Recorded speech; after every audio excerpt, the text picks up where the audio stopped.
Il Tirreno Sansa per dare continuità al suo periodo d'oro, il Ponte di Nona per cancellare le ultime due sconfitte contro la Tor Tre Teste e la Lodigiani. Amici di Gazzetta Regionale, benvenuti al Bruno Barbiani Scalabrini va in scena la nona giornata del Girone C.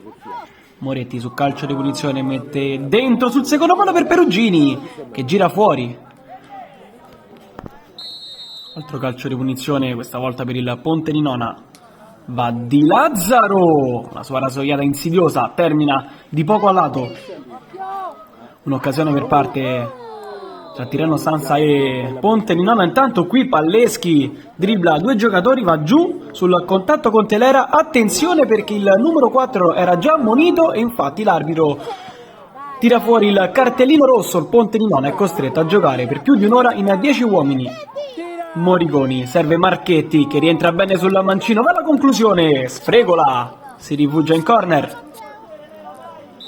Altro calcio di punizione per gli ospiti, questa volta Lo Turco sul punto di battuta, va Lo Turco, il pallone gira bene ma finisce di poco fuori.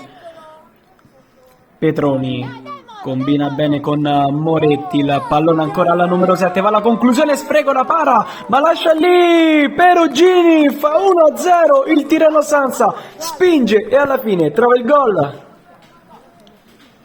Quarto minuto sul cronometro della ripresa, Perugini qui si fa trovare ancora una volta bene, va alla conclusione con il collo destro, bravo questa volta Sfregola a dirgli di no. Perugini lancia Crielesi sull'auto destro, rientra il numero 2, poi va la conclusione violenta, ancora il portiere il Ponte di Nona a parare. Falcioni si gira bene e lancia Marchetti che ha una prateria davanti a sé, vola Marchetti davanti a Sfregola, Marchetti si fa più di 40 metri di campo e fa 2-0, il Tirreno Sansa raddoppia. Rimessa laterale per il Ponte di Nona, qui Di Lazzaro viene messo giù da Bellettini, l'arbitro indica il dischetto del rigore, parte proprio Di Lazzaro, va Di Lazzaro, spiazzato orfano, 9 gol in stagione e attenzione ora ai caldissimi minuti finali, Di Lazzaro lancia Iannicca per il pareggio, va Iannicca, conclusione da dimenticare, finisce qui, il Tirreno Sansa vince 2-1 contro il Ponte di Nona.